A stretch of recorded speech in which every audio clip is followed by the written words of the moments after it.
ndị be anyị ndị Igbo onye agha na nwanne ya jisie n'ike ndewonu Chukwu fụrụ anyị n'anya anyị bụ ndị ezigbo mmadụ n'aha Jizọs ka ọ gọzie ya.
Nigeria, I get to Kanye. Now for Jesus Christ, Amen. Nobody has been president and visited Alaba.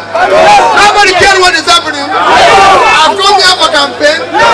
When I was going for governor, I came to Alaba. When I became governor, I came to Alaba. I'm in Alaba today. I've come to Alaba as president.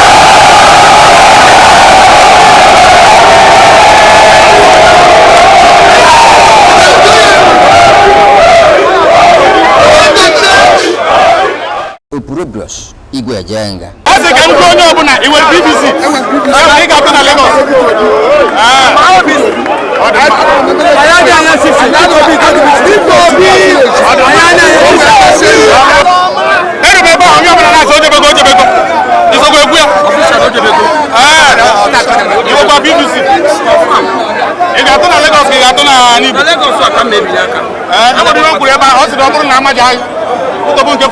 I want to know what it is. My guy, he gave me.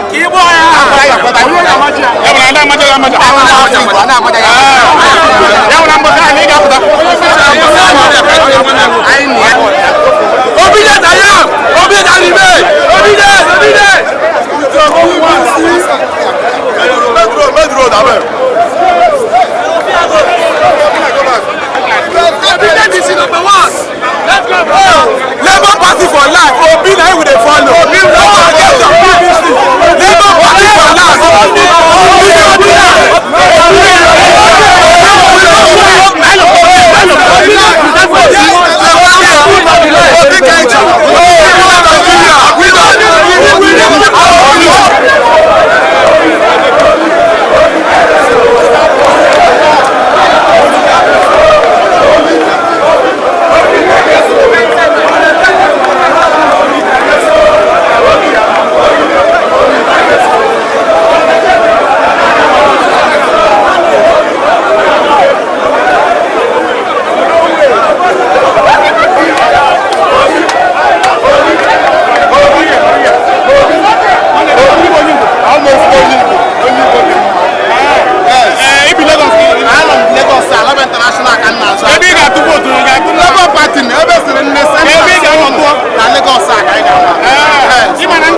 kwuru na Lagos ọ bụrụ na amaja anyị ga-ege eme nwanne anyị nwaja na mgbe na ọgwụ Naịjirịa obi sa anyị gwa anyị onye nwaja anyị na anyị gwe na anyị onye Naịjirịa so na Naịjirịa onye onye onye North onye South onye East onye Naịjirịa anyị chanwe Naịjirịa e nwere egwu ada atọ egwu ada atọ dị nwanne ka anyị na-atụkwadịrị egwu obitet ka anyị nwụ obitet 2020 ime ọba shishi anyị nọ ọba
coming.